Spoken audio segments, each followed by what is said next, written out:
জয় যিশু। প্রথম পাঠ শিষ্য চরিত হতে আজকের বাণী পাঠ 19 অধ্যায় 1 থেকে 8 পদ। এফেসাস নগরে পল বিশ্বাসীদের ওপর হাত রাখতেই পবিত্র আত্মা তাদের ওপর নেমে এলেন। আপুল্লোস যখন করিন্থে ছিলেন, সেই সময় পল দেশের ভেতরকার পথ ধরে এফেসাস নগরে এসে পৌঁছলেন। সেখানে কয়েকজন শিষ্যের সঙ্গে তার দেখা হলো। তিনি তাদের জিজ্ঞেস করলেন, খ্রিস্ট বিশ্বাসী হওয়ার সময়ে তোমরা কি পবিত্র আত্মাকে পেয়েছিলে?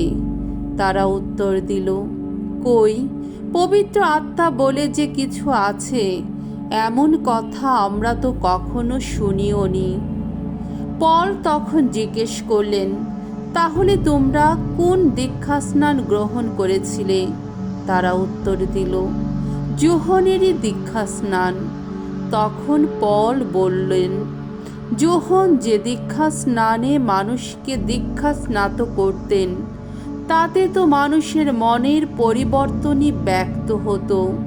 তিনি কিন্তু সকলকে বলতেন, তারপরে যিনি আসবেন অর্থাৎ যিশু, তার ওপরে তারা যেন বিশ্বাস রাখে। পলের কাছ থেকে এই কথা শুনে সেই শিষ্যেরা প্রভু যিশুর নামে দীক্ষা স্নান গ্রহণ করল। তারপর পল তাদের ওপর হাত রাখতেই পবিত্র আত্মা তাদের উপর নেমে এলেন। তখন তারা নানা অজ্ঞাত ভাষায় কথা বলতে লাগলো, নানা প্রাবক্তিক বাণী ঘোষণা করতে লাগলো। এই শিষ্যদের মোট সংখ্যা ছিল 12 জনের মতো। এরপর থেকে পল সেখানকার সমাজগৃহে যেতে লাগলেন।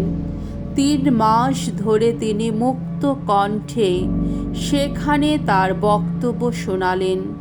ঐশ্বরাজ্যের প্রসঙ্গে বারবার আলোচনা করে তিনি চেষ্টা করতে লাগলেন সকলেই যেন তার কথা বিশ্বাস করে। প্রভুর বাণী। ঈশ্বরকে ধন্যবাদ। সাম সঙ্গীত 68 অধ্যায় 1 থেকে 6 পদ। ধো, সারা জগৎ মেতে উঠুক প্রভুর জয়গানে। ঈশ্বর এবার যা করার করবেন, ছত্রভঙ্গ হবে তার শত্রুরা। তার বিরোধিতা করে যারা, তাকে সামনে দেখে দূরেই পালিয়ে যাবে তারা। মিলিয়েই যাবে তারা, চতুর্দিকে ধোঁয়া যেমন মিলিয়ে যায়। আগুনের কাছে মোম যেমনটি গলে গলে ঝরে যায়, ঈশ্বরের সামনে এসে দুর্জনেরা তেমনি ধ্বংস হবে। কিন্তু যারা ধার্মিক জন, ঈশ্বরের সান্নিধ্যে আনন্দ পাবে তারা। উল্লাস করবে, আনন্দে মেতেই উঠবে তারা। আহা, ঈশ্বরের উদ্দেশ্যে গান গাও, তার নাম গান গাও। তার নাম ভগবান, পুলকিত হও তারই সঙ্গ সুখে। বিধবার তিনি প্রতিপালক, অনাথের পিতা তিনি। ঈশ্বর তো তাই আপন পবিত্র নিকেতনে। ঈশ্বর নিজেই খুঁজে দেন সঙ্গীহীনের ঘর। বন্দীকে তিনি মুক্ত করেন, দেখান সুখের মুখ। বাণী বন্দনা। জয় মৃত্যুঞ্জয়, জয় তোমারই জয়। খ্রিস্টেরই সঙ্গে তোমরা পেয়েছ নবজীবন, তাই অন্বেষণ করো স্বর্গের সম্পদ। খ্রিস্ট যে আজ পিতার পাশে স্বর্গলোকেই আছেন সমাসীন। মঙ্গল সমাচার। যোহন রচিত মঙ্গল সমাচার 16 অধ্যায় 29 থেকে 33 পদ। তোমরা সাহস হারিও না, কারণ আমি তো সংসারকে জয় করেছি। অন্তিম ভোজের সময় যিশুর শিষ্যেরা তাকে এই কথা বললেন। এখন তো আপনি স্পষ্ট সোজা ভাষাতেই কথা বলছেন। কোনো রূপক আর ব্যবহার করছেন না।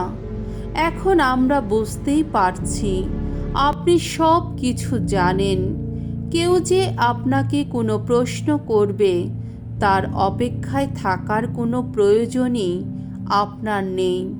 সেই জন্যে আমরা বিশ্বাস করছি যে আপনি ঈশ্বরের কাছ থেকেই এসেছেন। উত্তরে যিশু বললেন, তোমরা কি এখন সত্যি বিশ্বাস করছো? দেখো, এমন সময় আসছে, আসলে সে সময় তো এসেই গেছে, যখন তোমরা প্রত্যেকে এখানে ওখানে ছড়িয়ে পড়বে।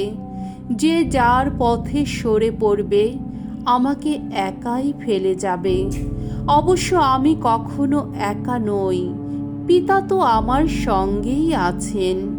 আমি তোমাদের এই সব কথা বললাম যাতে তোমরা আমার আশ্রয়ে শান্তি পেতে পারো। এই সংসারে তোমরা দুঃখ কষ্ট পাবে বটে, তবুও সাহস হারিও না, কারণ আমি তো সংসারকে জয় করেছি। প্রভুর মঙ্গলময় বাণী। খ্রিস্ট প্রভু তোমার প্রশংসা হোক।